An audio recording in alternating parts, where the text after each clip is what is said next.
Happy Wednesday to all of you Minot sports fans. It is the 4th of March, and so I want to welcome you into the show that is a production of KMSU TV and Radio, sponsored by Joshua Strong Photography and the MSU Red and Green. This is episode 31 of the Minot Sports Podcast. We got a good one set up for you today. If you are a common hockey fan here in town, this name might sound familiar to you. He works for both the MSU men's and women's hockey teams. Joining the program today is Blake Friars. And Blake, how are you doing today? Good. Thanks for having me. Appreciate it. Thank you for being on the show today. So I'll just kind of get started with a general question of, could you kind of tell us a little bit about yourself? And I've seen your Twitter bio already, excuse me. Could you tell the listeners of what position or positions do you hold and what work do you do for both programs? Sure. I'll start with the women's hockey team first. I do play-by-play for them. Sometimes travel on the road. I went with them once to Ohio and ran their social media up there. But my main job is with the men's. I'm the director of broadcasting and media relations. So I write pre-game articles, post-game articles, do play-by-play. I travel with them on the road. I do social media on the road. Basically, whatever they need help with, I'm there to help out. But, I mean, I'm getting my degree to be a broadcaster, so that's probably the main part of my job. So how did you get into, or how did you end up here, I guess what I should start off with? Yeah, I graduated in 2016. It's only about an hour and a half away from home, so it's close from home. It's only about an hour and a half drive, like I mentioned. And I came here for a tour. I really like the broadcasting department. I wanted to be a broadcaster since I was about 6 years old. I grew up listening to Jim Houston. He broadcasted the Canucks games when I was a little kid, and I idolized him. And in 2016, I got my first chance actually with the Minotaurs. I called games for them from January 2016 to April 2016, and I worked with Ken and all them guys with the Minotaurs. And the year after that, I got my position with the Beavers, and I've been there since 2017 now. Good stuff. So how did you get into hockey, and what made you choose this career path? Well, I was playing hockey since I was about 3 years old. I got a disability called cerebral palsy. Not sure if you know what that is, but it kind of made it tough to play the game of hockey. Stopped playing at age 18, and this was the next best thing to stay involved with the game of hockey. People say that broadcasting the game of hockey is basically the next best thing to playing it. So, I've enjoyed my time. I think I'm progressing each and every year, and I love my job. I love what I do. Awesome. So to be doing this while both teams are succeeding at such high levels during this time, with the men's just capturing their second national championship, and the women's almost winning it all, but in fact getting promoted to Division I. Kind of explain, how does that feel like for you to be seeing all this happen in front of your own eyes? Yeah, first I'll touch on the women's. It's what a remarkable season they've had. They've done a fantastic job recruiting and making that jump up to Division I. They haven't lost in regulation since October. Impressive. And they went on a stretch where they won 13 games in a row, and they tied against Midland. But I mean, they're firing up their conference tournament right now. They leave tonight for St. Louis, and they're gonna face some tough teams there. They'll probably face the number 1 team in Liberty, and maybe the number 3 team in Lindenwood. So.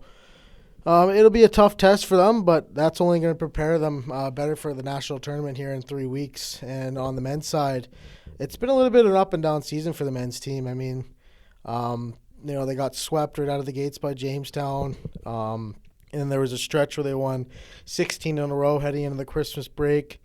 And they had a trip to Las Vegas right after the break, and they won the first 2 games there, and then they went on a 4-game slide. It was actually their first 4-game losing streak since 2014-2015 season. So, yeah, it's been a while since they've went through some adversity like that. But, I mean, they've won 9 in a row heading into this weekend. They got Jamestown this weekend, and that's who they're going to be playing in Nationals. First round is against an in-state rival in Jamestown. So, these games will be important this weekend, and will be interesting to see what folds out. That is crazy, yeah. So I'll touch more on that in a second here. Sure. But if it weren't for what you're doing today, what other career paths would you have considered taking?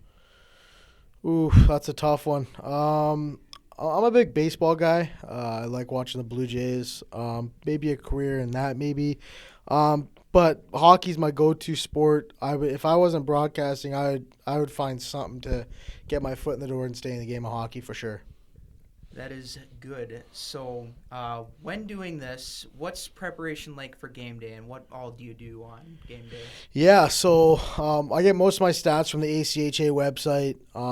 You got to get points, records, winning streaks, stuff like that. Just little tidbits where players previously played where they came here, if they won any championships at the junior level, little stuff like that.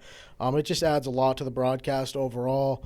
You got to be prepared. I mean, I've always said, like, people always ask me, what's it like being a play-by-play guy? I always tell them it's like a freestyle rapper because stuff's happening at such a fast pace, and you got to think on your feet and explain what is going on at a tremendous pace. So, I mean, you gotta definitely know what you're talking about, or else you're gonna sound kind of like a fool.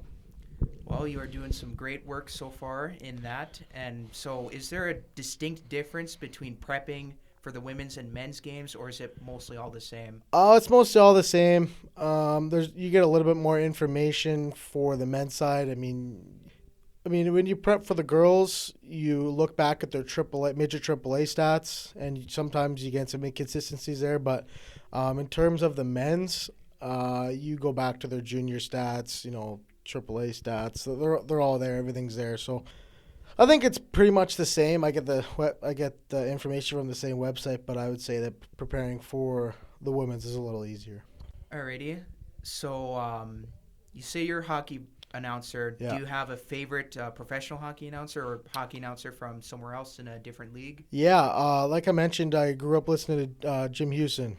He was a big influencer for me. He called the Canucks on CBC and Sportsnet, so that's the guy I grew up listening to, and that's kind of the guy I idolize for sure. Is he still going today? Yes, he is. He does a Saturday night games usually for the Toronto Maple Leafs now. Mostly the Leafs, sometimes other Canadian teams, but yeah, he's still kicking for sure. Awesome. So I think he kind of touched on this already, but what have they meant for you looking up to them in your lifetime? Yeah, you always grow up. I like to say there's lots of different ways to watch a sports game. You can listen to the broadcasters, you can watch the play. I usually, sometimes I mute the TV sometimes and I actually broadcast the game while I'm watching the game, just to pick up the speed. Yeah, it doesn't hurt to try. Anytime you get reps in, and I mean you'll probably have to do that for a couple of Neil's classes here coming up. Oh, yeah. But, yeah, just little stuff like that, and just the little catchphrases they have, and how they use their words and stuff like that. That's definitely something to pick up on. Oh, yeah, for sure. What are some other names that have helped you along your journey, and what steps did you take to get to where you are today? Neil Roberts has been a big influence for me. He's my academic advisor. He's been a huge support for me here at Minot State the last 4 years. Christina Paxman also. I've had her in many classes, but probably wouldn't be where I'm at today without my parents, that's for sure. Nice. You mentioned Ken Oda earlier. Mm-hmm. Have you ever listened in on him or Nick Holberg from Minot High? Do you ever? Yeah, check in no, with you or the actually, local me guys? and Nick Holberg are actually really good friends. He actually was the one that got me the job with the Minotauros. At the time, he was the PA addresser at the Toro games, and Ken Oda actually stepped away. And, I got called, and he said, hey, man, play-by-play job's over for you. This was in December of 2015, and I said, well, I don't know what I'm doing. Like, I pretty much just picked up the headset and started talking and see where it got me. And sometimes when you get thrown into the fire, you gotta react different ways. And I think I handled it the right way, and here I am today. So before I speak on nationals, your thoughts on the women's team for how they performed in their first year of Division I hockey? Because clearly it looked like it was a good year for them. Yeah, for sure. They got a goaltender in Jordan Ivanko from Saskatoon, Saskatchewan. She's a freshman, and and she's really taken over as a starting goalie for this program. And I got to give credit to both coaches, Anthony Swearsian and Ryan Miner. They've done a fantastic job, like I mentioned, recruiting and really implementing a good system. They got a good balance with forwards like Mackenzie Balog up front, Samu Joe Henry up front carrying the load, and on the back end, they're pretty solid too. So it's gonna be interesting to see what they do at this tournament upcoming this week, and it's only going to prepare them better for nationals. But, I mean, they're going to make some noise at the national tournament, that's for sure. Oh, yeah. So we touched on the Jimmies already. Yeah. So the men's team, they have one last series coming up with them this weekend before they start the nationals. Yeah. How do they pick up wins versus Jamestown, where it seems like they've been giving them fits this year? Yeah, the first 3 years we've dominated the season series. I mean, we played Jamestown 7-8 times a year. This year we played 7 times, and they've won 5 out of 7 games, albeit 3 of them are in overtime and one of them was in a shootout. But, they're just a hard-working team. They got a very good goaltender who catches everything that shot out his glove side. So if they stay away from his glove side, they might have a little more success. But, the Jamestown Jimmies have had the same team the last 4 years. This is their 4th year at the Division I level. And when you have a team that's been working that long together, they're going to get good chemistry. They're a hard-working team. They're well-coached, and it's going to be a good battle this weekend. We go to Jamestown tomorrow, Thursday, and then they come here Friday, and then we got a week off, or 2 weeks off, pardon me, and then we go to Frisco, Texas. Awesome. So do you know anything about the just kind of give your thoughts about the tailgate tomorrow is in the middle rink of the Mesa? Do you have any work in that? Not too much work. That's more of Alexa's work, but there's going to be lots of bouncy houses for kids. Deck is a big part of that. There's going to be beer, food, lots of stuff for fans to come out. And the last home game was a huge turnout especially on the student side. So we need a good turnout this weekend. We need the fans to bring the noise for sure. Oh, yes. And you mentioned there was a shootout loss in there for Minot State. Yes, that was that outdoor game. Were you able to go to that one? And if so, what was the experience like? No, I actually was in Columbus, Ohio with the girls hockey team that weekend, but I watched it on TV, and it definitely wasn't one to watch. There was way too much snow and ice. They definitely could have prepared better for that game, but I mean, when Mother Nature gets in the way, it's kind of tough to oblige to that. Oh yeah, absolutely. So nationals are coming up on March 19th. Yeah. Correct? Yeah. Okay.